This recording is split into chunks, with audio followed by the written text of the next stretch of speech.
Good morning po. Yesterday po, mayroong press con si former President Rodrigo Duterte and may ilan po siya mga sinabi. He's saying that Congress is, sa Congress po, contempt is not a crime and yung contempt is just a measure for the orderly conduct of congressional hearings.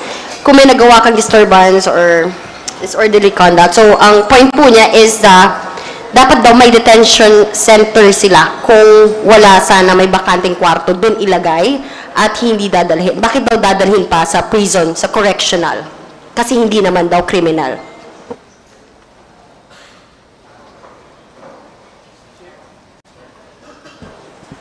Well, that is for the committee members to decide. Hindi naman po, sa ngayon naman po, sa totoo lang, wala naman din pong gustong mangyari kung ano yung nangyari kay Attorney Zulaika. It just so happen, nagkaroon lamang po talaga ng security breach. At napakahirap po talaga na may VIP po na nandirito at hindi naman po talaga kakayanin din po ng ating security at facility na i-secure yung pangalo sa pinakamataas na opisyal ng ating bansa.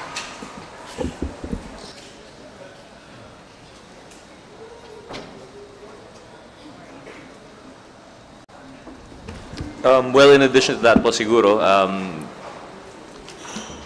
well, yung opinion po ng former president, that's well taken, I suppose, pero it's nothing incongruent or hindi naman po in opposition to what we're doing here. The contempt power being exercised here is the self-preservation of Congress. This is innate, it is residual in Congress, and it has been defended many times by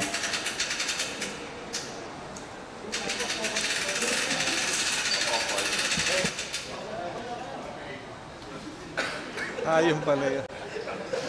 Sorry.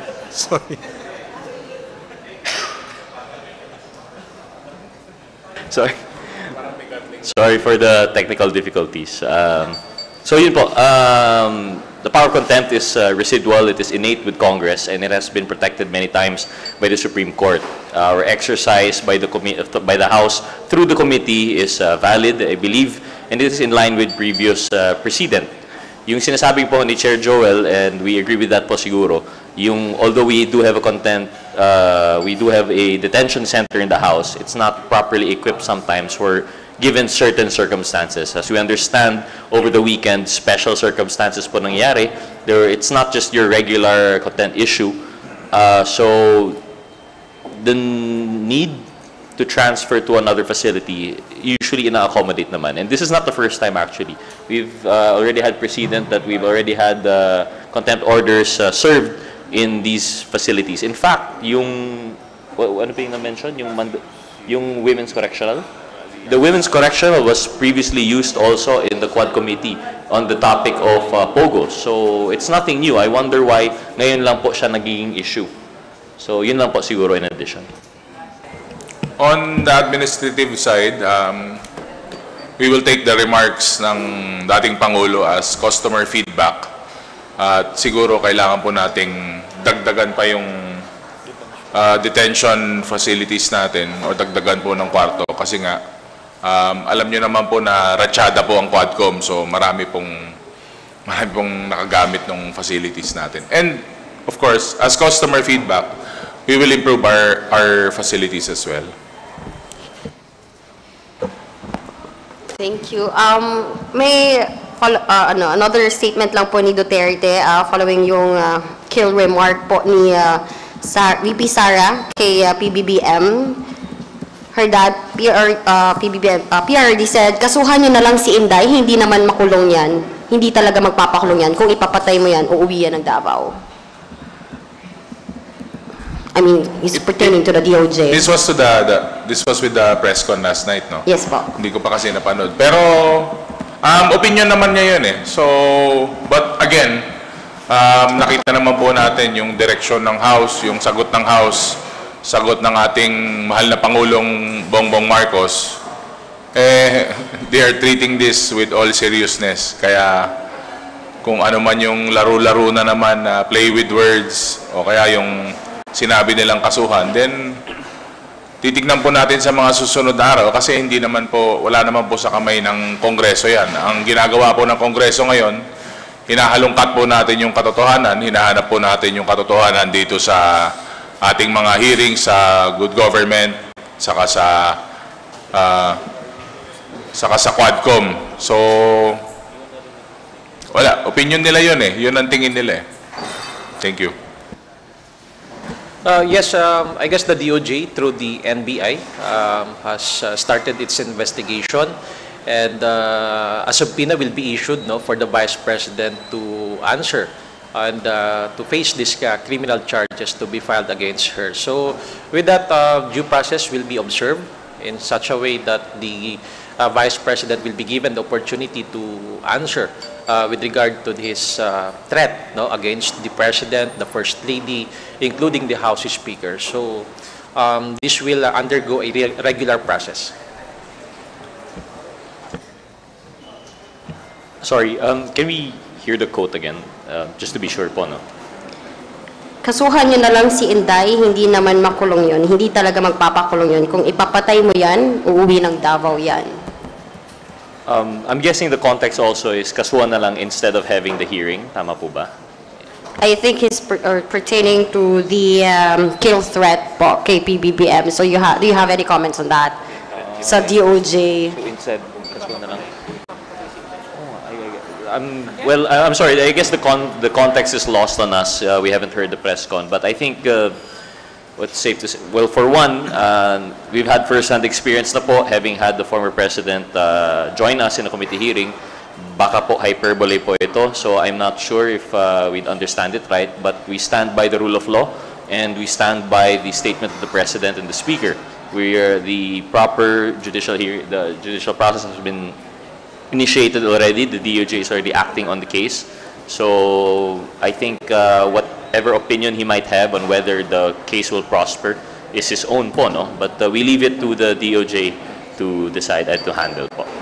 Anything you would like to add na lang po on how the former president po is handling this? And, you know, another lawmaker has also mentioned about, yun nga po, kung si Noy Noy before, hindi po nakikialam or not saying anything about the Duterte administration during the drug war. Pero nga po si Duterte, seemingly, he's sowing discord po ngayon sa admin ni Marcos. Excuse me, anong sabi ni former president kay Inday?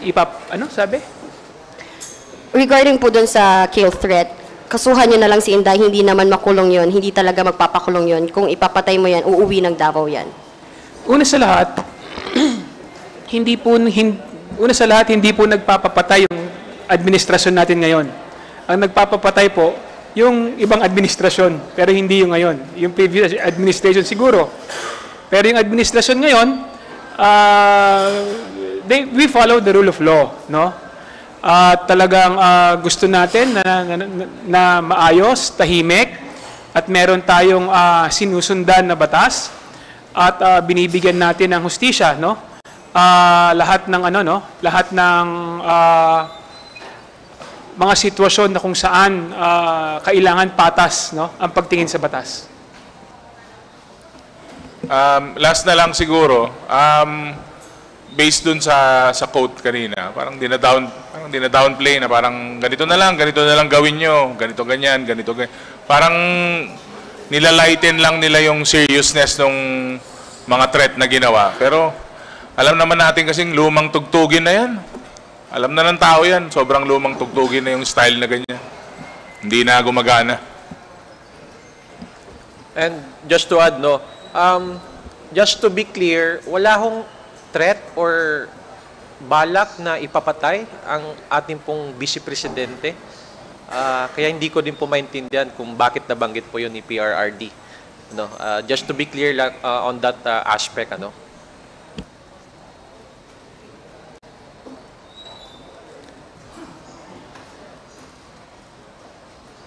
Have you finished with your questions, Marian?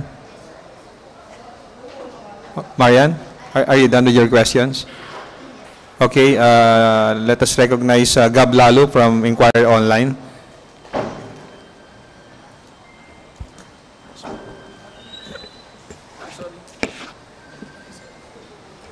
Sir, kahapon dun sa hearing ng Good Government, yung mga special disbursing officers ng OVP at DepEd, si Gina Acosta saka si Edward Fajarda. Inamin nila na iniwan nila yung confidential funds sa mga security officers, kay Colonel Nolasco at Colonel Lachica, upon the orders of the Vice President, di ba? May possible liability ba to, sir? Or may mga possible na kaso? Kasi we're not familiar kung anong kaso yung specific sa pag-iwan ng pera sa hindi naman disbursing officer. Well, ako, tingin ko may possible na kaso dahil in the first place, sa kanila hinabilin yung pera eh. Tsaka sila yung banded officer. So pag may nangyari dun sa... Unang-una, yung perang pinag-uusapan po natin dito, hindi naman po nila pare-parehas pera. Pera po ito ng taong bayan. So the fact na ito'y pinagkatiwala nila sa isang tao at kung may nangyari po dito sa pera, silang mananagot, eh medyo... Kaya nga po sila nagbabayad ng bond. Ang ibig sabihin po yun ay in the event na may mangyari dun sa pera, sila po yung magre-reimburse.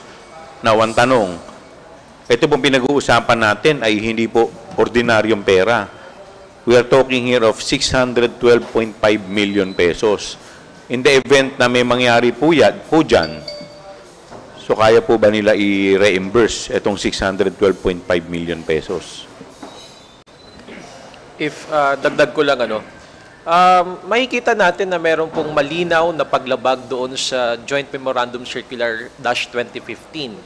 Dahil kung titignan natin kung sino yung accountable officer doon, it refers to the Special Disbursement Officer, the SDO, who in the person of Gina Acosta and Edward Fajarda. So wala naman po doon na nakalagay sa guidelines ng JMC na kailangan mong ibigay doon sa security officer. Yes, we understand na kailangan po ng security to secure the money upon encashment. But yung iti-turn over mo, yung pera na kaka-encash lang, kakakuha lang sa bangko, it seems it's highly irregular in the sense na hindi nga yun ang accountable officer. So doon pa lang malinaw na meron pong paglabag. And namin naman po mismo ng ating pong mga SDOs na yun po ay utos ng ating Vice Presidente. Maigli lang. They all know the irregularities na ginawa nila. Inamin naman po nila lahat yun. Ang problema, it was already too comfortable for them yung setup na ganon, which is regular practice in their office. Kaya po, parang wala na lang. Kumbaga, hindi na sinusunod yung protocols nila. So, normal na nangyari. I wouldn't be surprised if hindi lang sa security binibigay yun. Baka kung sino-sino pa or driver na lang. So, I wouldn't be surprised na But again, sabi ko nga, ang dami ng issues ng transparency sa accountability. So, it came from their mouth. So, alam nila yun, yung pagkakamaling ginawa nila. In addition lang po siguro, we thought po with the appearance of the 4 OVP officials who have been constantly evading the hearing that we would have answers. Yet, again, after, how many hearings na po tayo? 7?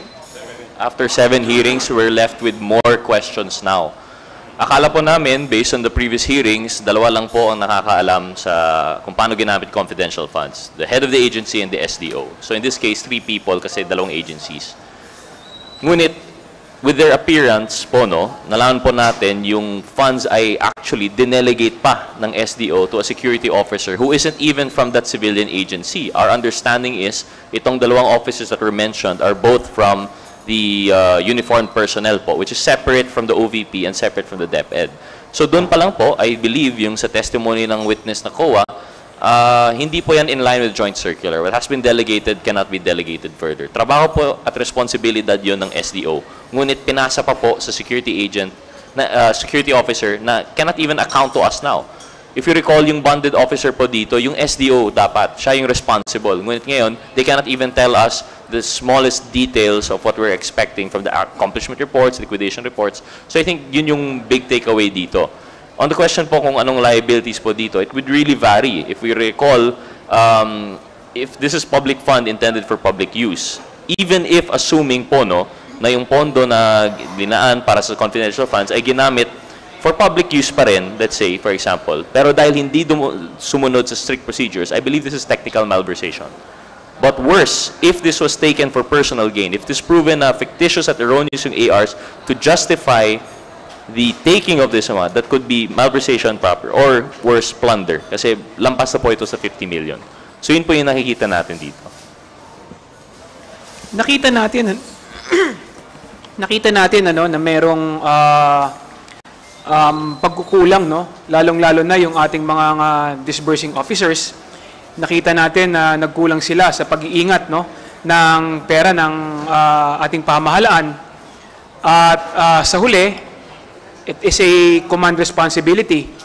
At talagang nakikita naman natin na lahat sila ay sumusunod lamang, no, sa utos ng ating Vice Presidente. So sa huli, kung may makitang mga paglabag sa batas, kung may makitang kailangang may managot, kailangan akuhin, no, ng ating Vice Presidente ang pananagutan dito sa pagkukulang. Sir, yung ganitong issue na ang nag-disburse talaga si Colonel Nolasco and Colonel La Chica, baka cure ba nito kung sakaling yung dalawang officials na lang ang ginawang SDO o bawal dahil military officials sila?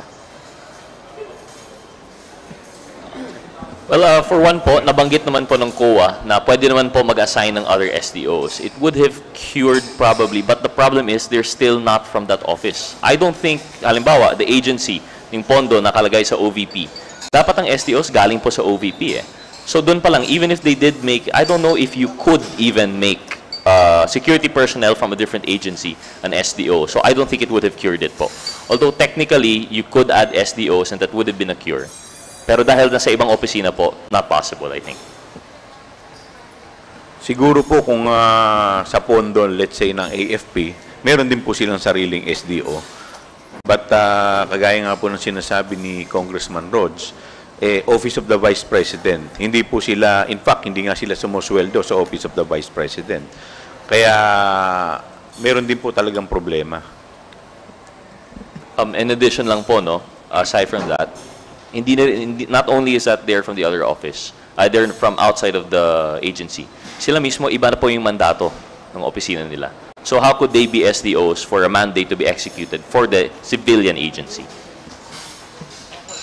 Sir, part ba ito nung mga kinoconsider ng committee as a possible legislation? Kasi ang pinagbabasihan natin ngayon, joint memorandum circular lang eh. Wala pang formal na batas for guidelines on CFN.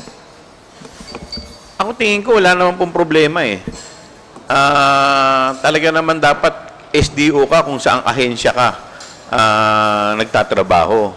Nagkataon lang dito, gano'n naman talaga. Yung binigyan nila ng ginawa nilang SDO, talaga naman pong nagtatrabaho. Just so happen, binigay po nila sa iba. Kaya nga po, isa po sa mga possible na legislation na aming iniisip, dapat nga po talaga yung mga wala naman pong kinalaman sa intelligence gathering ng mga ahensya at departamento, dapat po talaga, we have to limit yung bibigyan natin ng mga confi fund.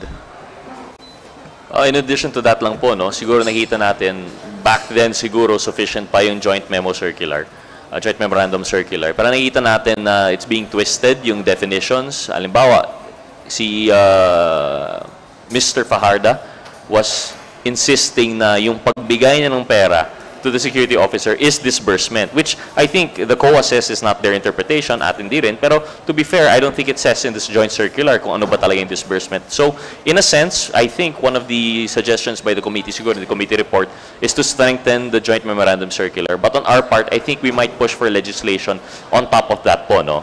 To really set the bounds and limitations ng mga SDOs natin and siguro stronger penalties for that responsibility. Sir, last question na lang. Kasi kahapon may statement yung mga House leaders saying na yung statements ni Vice President Duterte was a clear danger and threat to the country's democracy. Do you agree with this? Tingin nyo may ganong gravity yung mga statements na binitawan ni Vice President? 100%. Definitely, because ang threat po sa ating Pangulo. Ang ating pong Pangulo ang nagre-represent po ng ating bansa. So, siguro sa ibang bansa nga po, baka hindi po, they will not take it lightly. So definitely, there is a clear and present danger. I would agree po, there's a clear threat. There's a clear danger because there's a clear threat.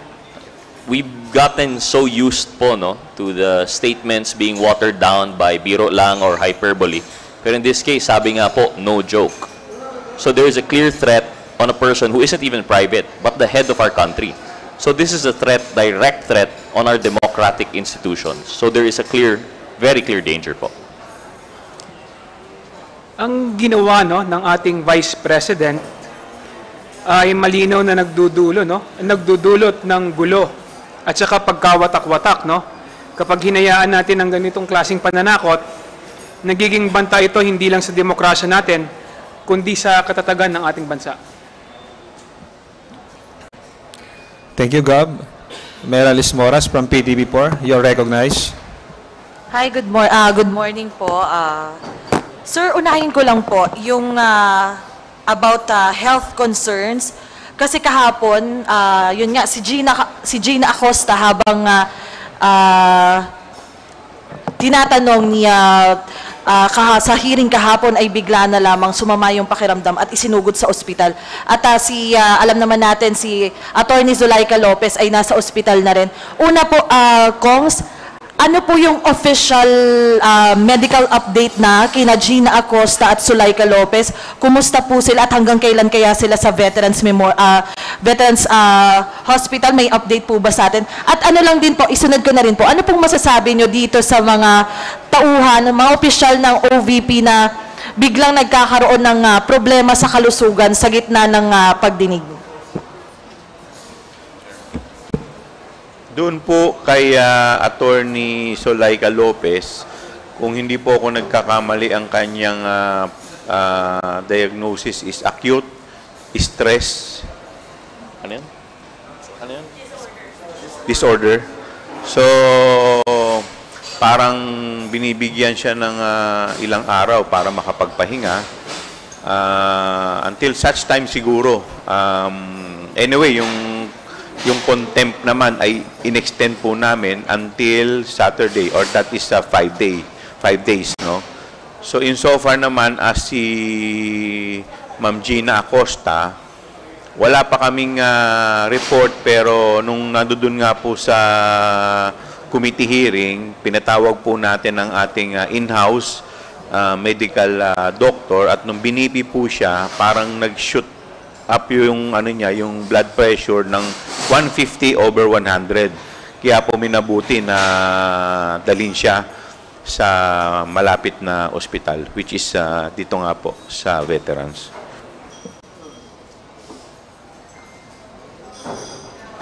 Pero ano pong masasabi natin dito nga sa mga ganito nga nangyayari sa specifically sa good government hearing na may mga resource person na nagkakaroon ng can we say na biglaan ba itong mga health concerns po na ito? Magpagaling po sila. We wish them well para po makabalik na sila at masagot na nila yung mga tanong na importante po sa committee. Wala naman po sigurong ibang rason na kung bakit sila may nararamdaman, kung hindi siguro nahihirapan silang sumagot. Baka nahihirapan nilang sabihin yung mga gusto nilang sabihin. At saka yun siguro nagkakos ng stress. But I'm not a medical practitioner, so pagaling po sila para makabalik na po sila at masagot na po yung mga kailangan sagutin sa komite.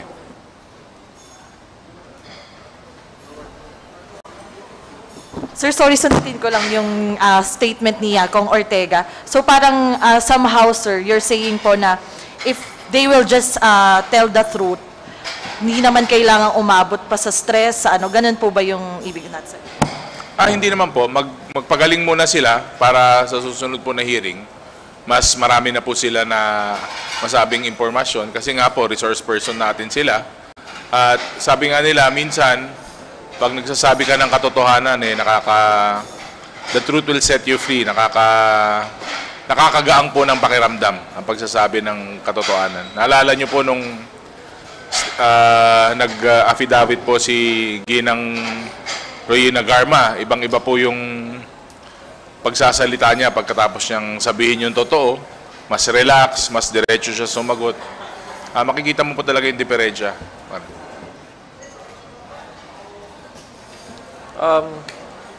Tama yun, para mas mabilis nating matapos itong committee hearings. In fact, sabi ho ng aming chairman, siguro may isa o dalawa pa pong mga committee hearings.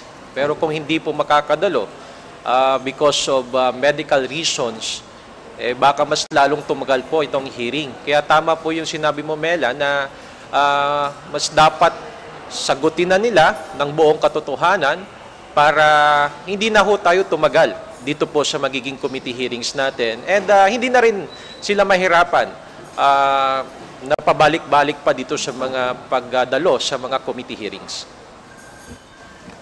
In addition to that, kung mapapansin po ninyo nung tinatanong si Ma'am Gina Acosta ni Congresswoman Jinky Luistro, parang nahihirapan po siyang sumagot eh. In fact, there were 2 instances yata na halos maluha-luha po siya. So, it's either hindi po niya alam yung talagang kanyang responsibilidad as SDO at doon lamang niya nare-realize na may mali sa kanyang nagawa, or meron po siyang pinagtatakpan na katotohanan na hindi po niya masabi-sabi. Kasi kung makikita po ninyo siya noon, ang sinasabi niya ay basta't binigay lang niya yung pera at hindi na po niya alam kung ano po ang nangyari. Pero kung titingnan po natin yung history ni Miss Gina Acosta, since the time na nasa Davao pa po sila o sa LGU, siya na po ang SDO. So parang hindi naman po yata kapani-paniwala na yung 100 milyon, mahigit 100 milyon ay ibibigay mo na lamang, ikaw yung banded official at alam mo na meron kang responsibilidad, biglang hindi mo na alam. Na nakakatanggal ng sakit yung pagsasabi ng totoo.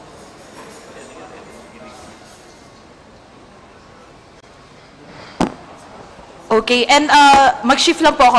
Another question lang po about dun sa naging press con ni former President Duterte kahapon. May sinabi po kasi siya na there is a fracture in government and there is a fractured governance sa Pilipinas ngayon. Nobody can correct Marcos, nobody can correct Romualdez. There is no urgent remedy. It is only the military who can correct it. At sinabi pa niya, hanggang kailan kayo magsuporta ng drug addict na presidente? Ano pong masasabi nyo rito? Hindi, para sa inyo, hindi po ba ito parang in a way, parang nag-encourage na ng withdrawal of military support? Ano pong reaksyon nyo dito sa particular statement ni former President Duterte?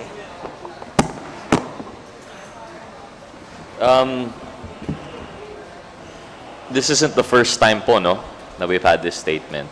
And I recall if this, yung nangyari po ito last time, parang inciting to sedition po, no, yung what was tagged to it. Pero at this point, puro hyperbole.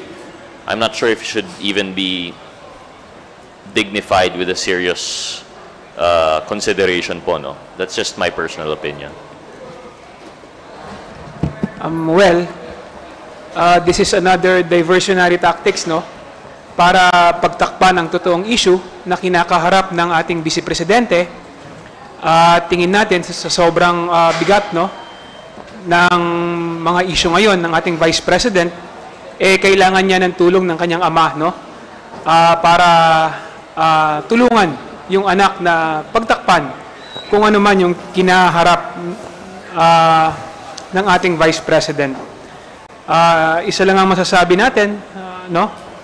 I-explain lang niya kung paano ginamit ang confidential fund.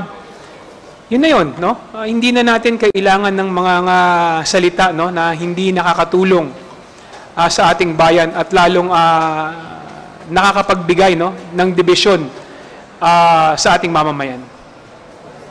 Sorry, in addition lang po to my statement, no, why I'm able to say po that we shouldn't take it seriously anymore kasi baka hyperbole. Because I also have full trust and confidence in our armed forces that they will stay true to their oath to protect and uphold the Constitution. Yung order na yun, yung suggestion na yun is very much against the Constitution. So I don't think even the AFP will take that seriously po. I totally agree with Congressman Jay, no, na isa na naman itong paglilihis sa mga issue na ipinupukol sa kanyang pong anak na si Vice Presidente. At doon sa kanyang parang panawagan, no, na mag-withdraw ng support ang mga militar, para sa akin hindi po akma sa isang naging chief executive, no, naging isang presidente na may taong mananawagan na hikayatin na mag-withdraw ng kanilang suporta sa kanila pong commander-in-chief. Alam po niyan, no, ni PRRD bilang isang naging commander-in-chief na isa sa mga ayaw mong mangyari ay kumalas ng suporta ang ating mga militar. So, I guess that is inappropriate statement, no, ng isang naging dating presidente at naging commander-in-chief ng ating bansa. Dahil kung ganyan, again, we are not calling for a peace and unity in our country. Mas lalo mo pang hinihikayat na magkaroon ng gulo, away sa atin hong bansa. Parang 3 beses na yata nilang na statement yan or sinubukan na ginawa. Kaya nga sinasabi ko, talagang lumang tugtugin na yan. Wala nang naniniwala, wala nang sasama dyan. Kasi ang taong bayan, mas maraming problema na kailangan ayusin, which is yun ang ginagawa natin ngayon.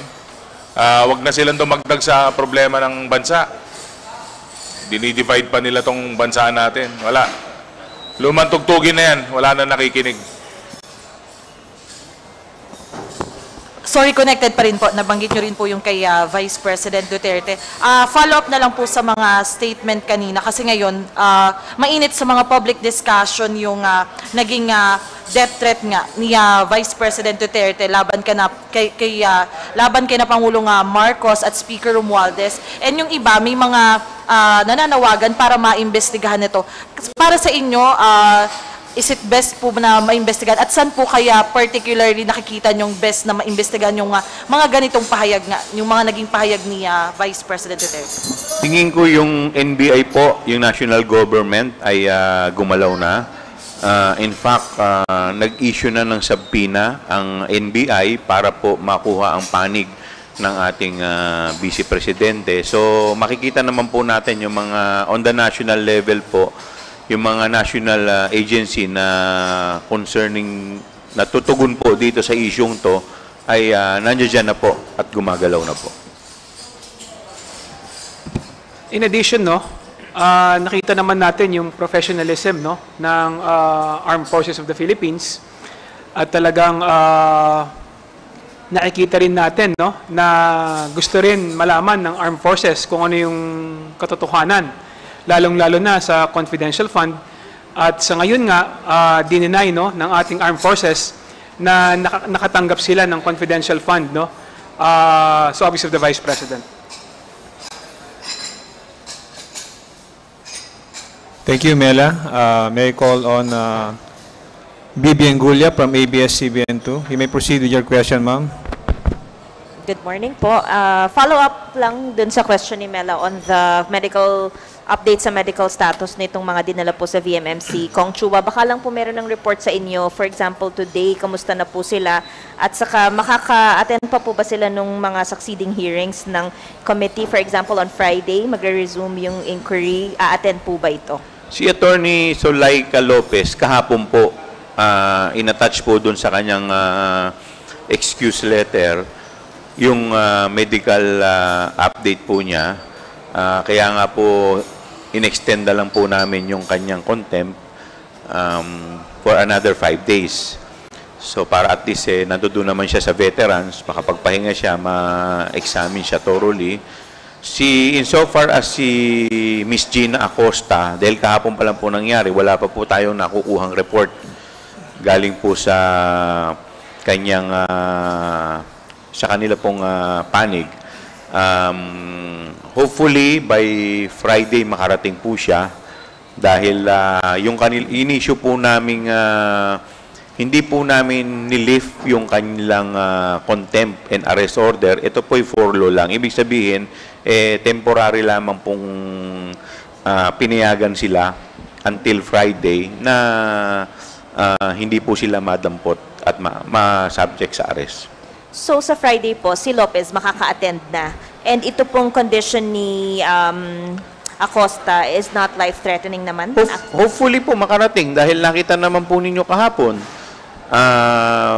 We've been very fair naman po sa mga resource person natin. In fact, nabigyan pa sila ng forlo sa kanilang contempt and arrest order. So, kung magiging cooperative lamang po sila, sa tingin ko wala naman po talaga magiging problema sa committee. On the sa mga kongs po, no, yesterday sa mga speeches po doon sa plenary, there was doon sa binitawang mga pahayag ni Vice President Duterte, sinasabi gross abuse of power, betrayal of the office she holds. We must act now. The House must take immediate action. Some people are viewing this as parang laying the ground for impeachment. Ano po ang masasabi ninyo dito?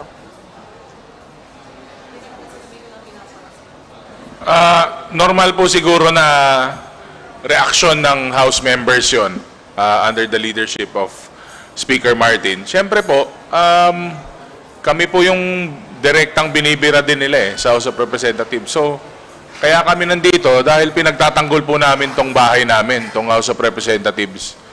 So, yung mga salita, yung mga nilabas na speech ni Speaker, siyempre nakaka-boost din po ng moral namin yon. Kasi, ang nangyayari po after our hearings, bibirahin po kami niyan ng yung mga keyboard, yung mga trolls nila. Pero nakaka-boost po ng moral kasi pinakita lang po na the House must take action and the House is taking action right now. At ang number one na ginagawa po namin, yung is in aid of legislation, which is yan po ang bread and butter ng House of Representatives aside po sa paggawa ng batas. So lahat po ng ginagawa namin at gagawin, matagal na po namin inumpisan. Wala pa pong Quadcom, nag-umpisa na po sa mga hearings para mailabas po yung mga katiwalian na yan. Kung ano man yung dapat na gawin o syempre yung sa executive side, hindi naman namin control yun Ang nagagawa po namin is yung trabaho namin, which is yun yung ginagawa namin. Yun po ibig sabihin nung pag-take po ng action. And what we are doing now is already taking action and it is a call to action. For me, I share and join the sentiments expressed by our colleagues yesterday in the plenary session. Bilang isang miyembro po ng House of Representatives, hindi naman natin gugustuhin yung ating leader through the House Speaker ay pagbabantaan po ang kanyang buhay. Remember, yung official po na nagpahayag ng actual death threats is the second highest public official of the land. And the threat was directed to the President, the First Lady, as well as the House Speaker. So, alangan naman hindi kami mag-react doon sa naging pahayag, no? Pagbabanta na po yun sa buhay. And yung mga ganun po, wala humpuwang yun sa ating pamahalaan. Remember, we are public officials. Paano tayo titiwalaan ng tao? Kung tayo mismo, walang pakundangan na magbibigay ng mga death threats. Remember, Vice President po siya. And isa po siyang abogada. Alam niya po yung mga consequences. When we utter the speeches and the statements, dapat naman yung akma sa ating pong posisyon. So, again, this is to share the sentiments of the House leaders who expressed their support to this administration, to our House Speaker, dahil hindi na po ito biro. Isa na po itong malaking banta sa ating demokrasya, sa ating pong kapayapaan. In addition, in addition lang, nakita naman natin, ang kung gaano kasipag magtrabaho ang ating speaker. Nakita naman natin kung gaano kasipag magtrabaho ang Kongreso ngayon. Meron tayong Quadcom na nagtatrabaho kahit na break. Ngayon, sinimulan na yung Quintacom, no? At dire-diretso yung ating mga committee hearing sa pagbabalangkas ng batas. Pagdating naman ng weekend, nakikita naman natin, umiikot ang mga representante natin, sumasali sa BPSF, no?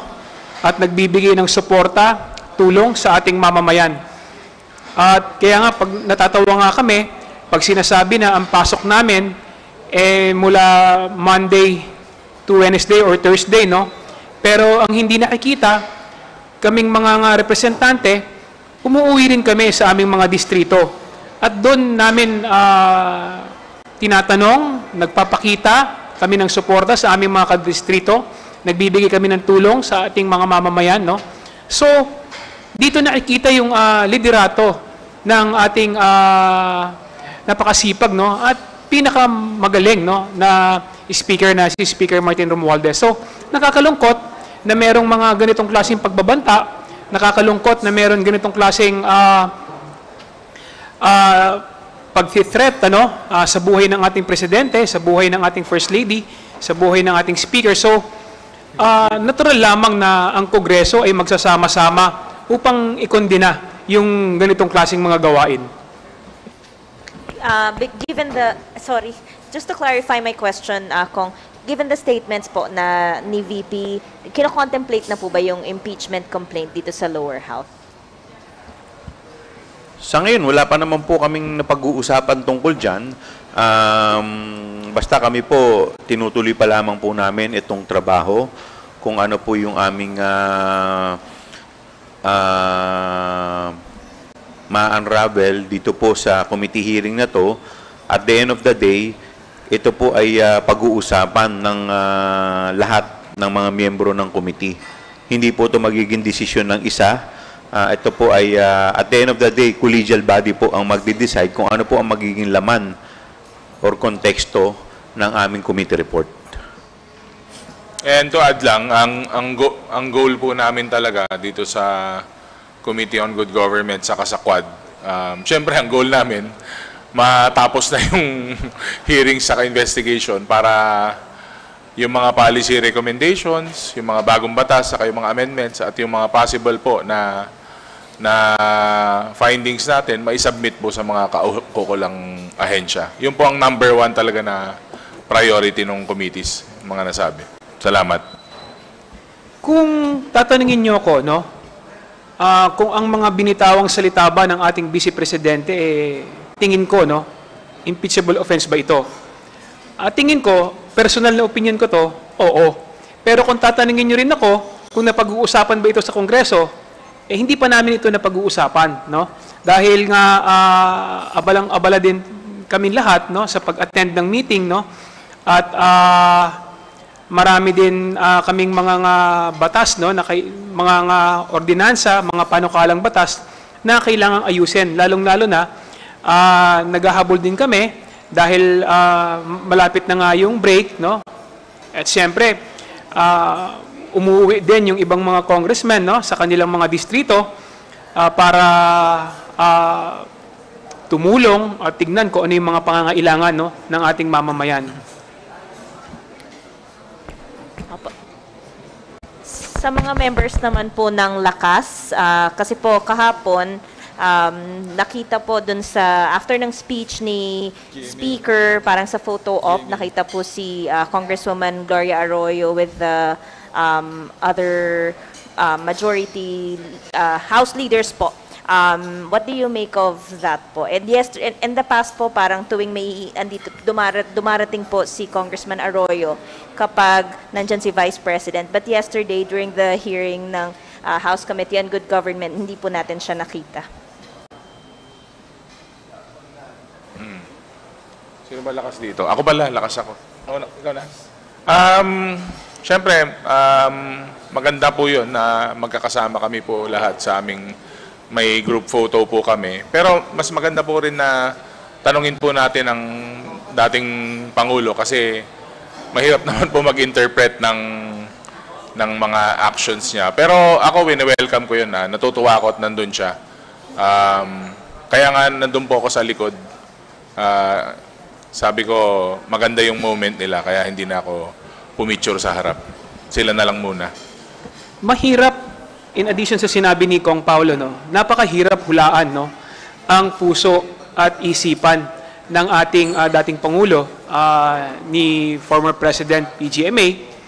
Pero isa lang ang masisiguro natin na naririnig ko din, no, na sinusuportahan ni former President GMA ang ating speaker at silang dalawa talagang magkaibigan at may mabuti at magandang relasyon si PGMA at si Speaker Martin Romualdez.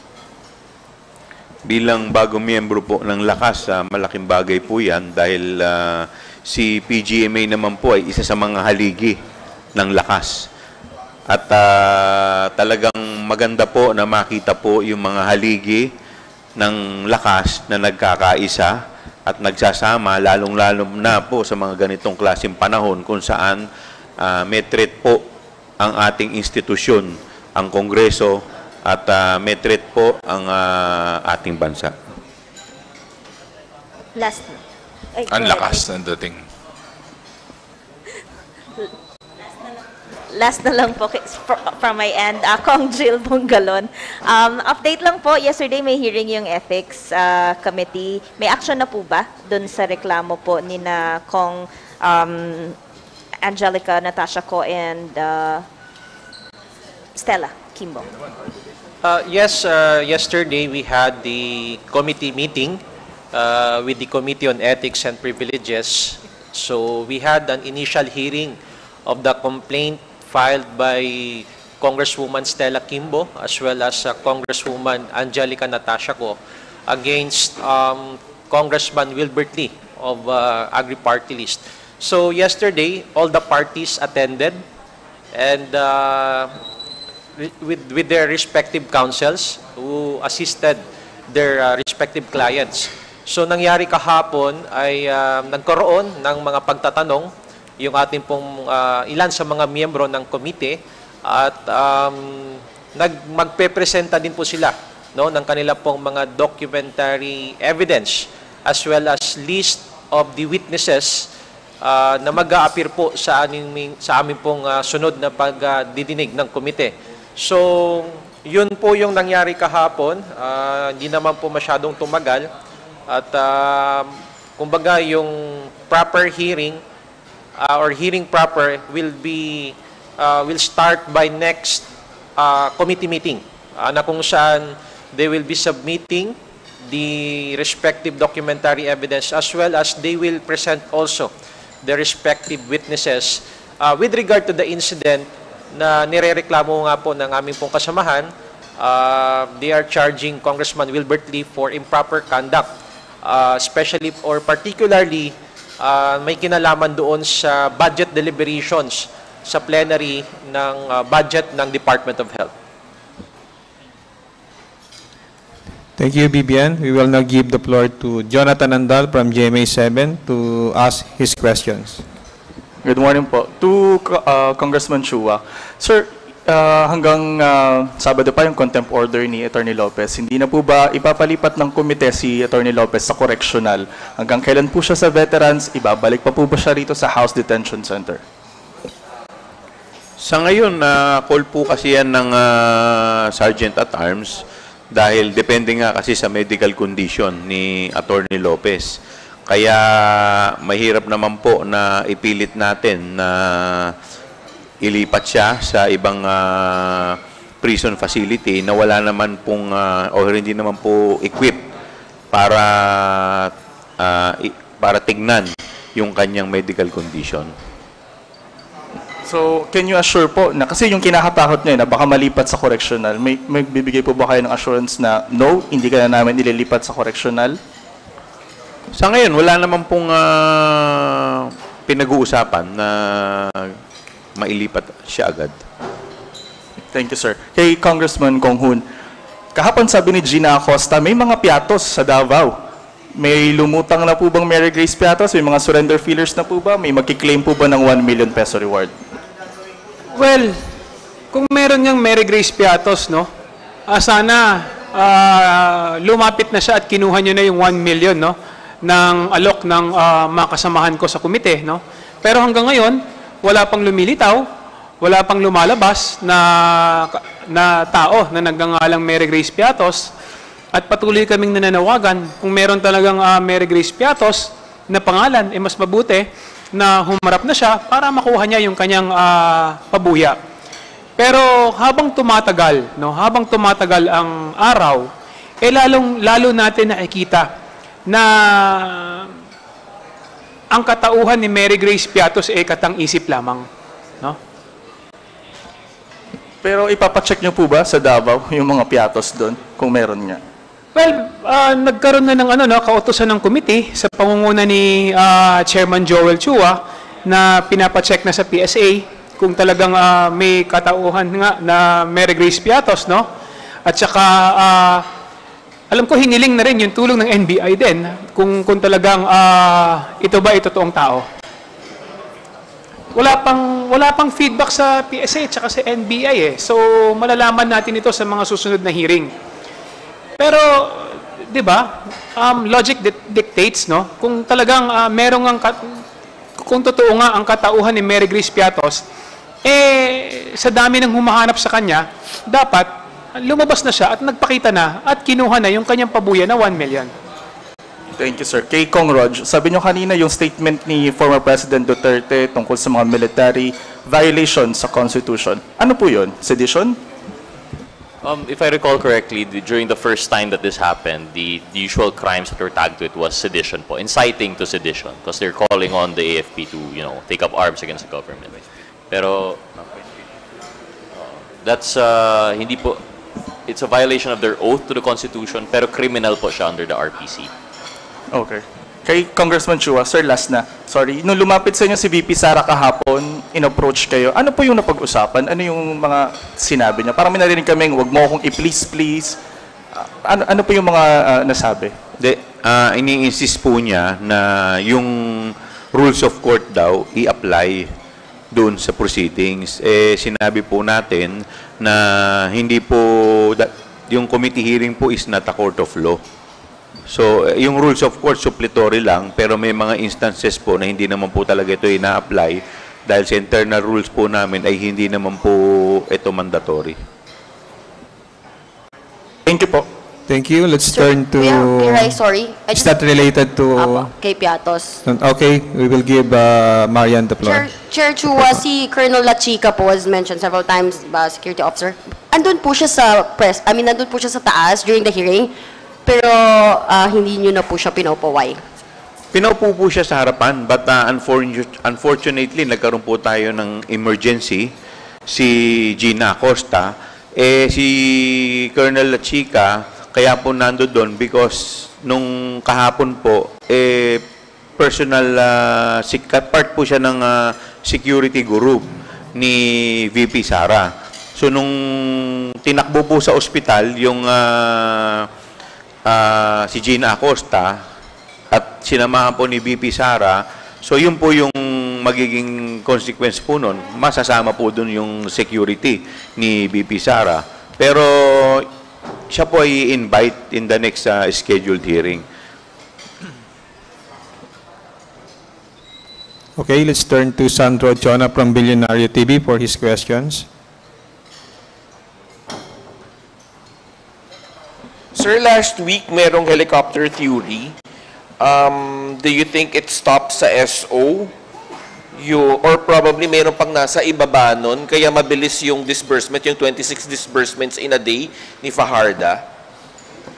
I'm sorry, can we have it repeated po? Last week po may helicopter theory na even if you give si Fajarda ng helicopter, hindi niya magagawa yung 26 disbursements in a day. Do you think it stops sa SO o probably meron pang mas maraming tao sa ibaba ng SO to do such a disbursement na mabilis? SO as in yung security officer? Yes. At the way that it's going, yung sagot po na nila, na give it to the SO, I think that throws the whole theory out. Kasi ngayon, alam na po natin kung paano nila na-disburse to 26 different locations in one day. It's because they delegated it. So I wouldn't be surprised if the SDO has already delegated to the security officer. Then probably the security officer delegated also further down to his subordinates. And yun na po mismo yung nag-deal. So that would explain how nagawa yung ARs na yun, but it still doesn't cure po yung defect na hindi po dapat yun na-delegate. Alright. Sige, iwan na po natin kasi baka may makita nila yung susunod nating questions. On the budget BICAM naman, malapit na mag-budget BICAM, yung outburst po ba ni VP Sara enough in the reason na para wag na talaga ibalik yung tinapyas? Kasi may ilang senators na nagsasabi na they are pushing for na ibalik yung mga natapyas na budgets for the Vice President.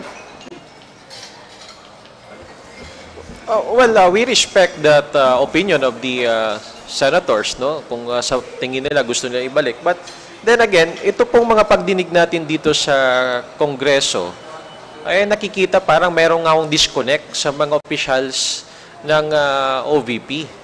And precisely, the reason why mas lalo nga dapat na ibigay na lang natin doon sa mga major agencies yung pong implementasyon ng iba-ibang mga programa. And to be clear, hindi naman natin talaga binawasan. Kumbaga, nilipat lamang ho natin doon sa mga ahensya na meron talagang primary mandate, no, to implement these programs. So, with regard to this budget, well, of course, the final outcome will be subject to the deliberations during the BICAM. And if I'm not mistaken, baka next week ho, magkakaroon ho ng schedule for the members or the delegation of the Senate as well as the House of Representatives to meet in a bicameral conference committee. Thank you. Jelly Mendez from DWIC, you're recognized. Sir, yung sa pagbibigay po ng furlough sa 4 na opisyal, possible din po na ibigay din to kay Attorney Zulaika? Well, depende yan sa mangyayari sa Friday at kung a-attend po siya ng committee hearing. Pero kumpiyansa po tayo na hindi ito magagamit para lumabas sila ng bansa. Hindi naman po siguro. Ito naman ay nag-commit naman po sila nung binigyan po namin sila. We have to remember na under oath din po sila noon. Kagabi po, sinabi po ni Antipolo Representative Romeo Acop na isuspend yung hearing, yung bago po matapos, hanggang Friday po. Tuloy pa rin po ba yung susunod na hearing sa Friday or hindi na? Sa Friday po, yung next scheduled hearing.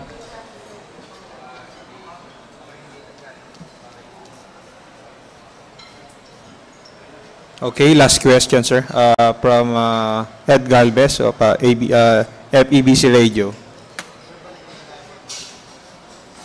Sir, balikan lang natin yung hearing kahapon sa sa Good Government. Ang sabi, umamin si Edward Pajarda na meron ngang cash and allowance distribution sa mga DepEd officials, national, regional. Pero ang justification niya, nag-aabono yung mga officials na to. Your thoughts on this, sir? That is not enough justification dahil ang budget po na ina-allocate, may specific purpose po yan.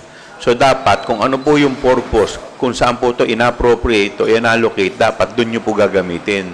Pag yung budget ay ginamit nyo po sa iba, no matter how lawful it is, that is technical malversation. Dagdag ko lang din, kasi if we follow the argument and the reasoning of Edward Pajarda na sinasabi nag-aabono daw yung mga DepEd officials, alam ko sa budgeting process and accounting rules, meron pong process of reimbursement.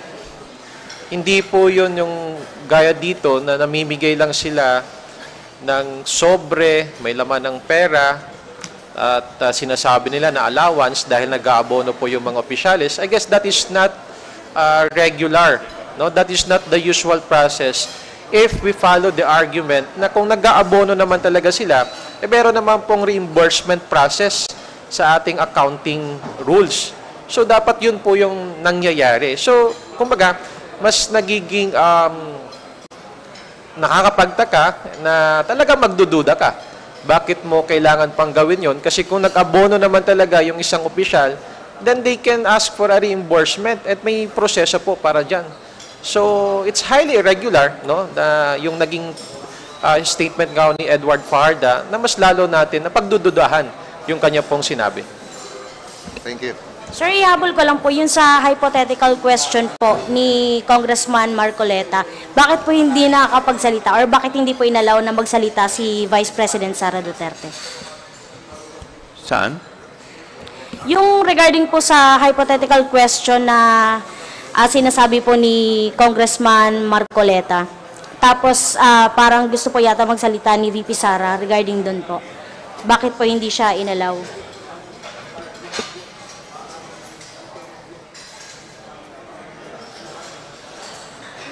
Kasi internal rules po namin yun eh. Kami-kami lang muna ang nangyayari po kasi kahapon, pati mga rules, kino-question po niya. So parang it is, yung manner po na ginagawa niya, it is like as if para po siyang member ng committee.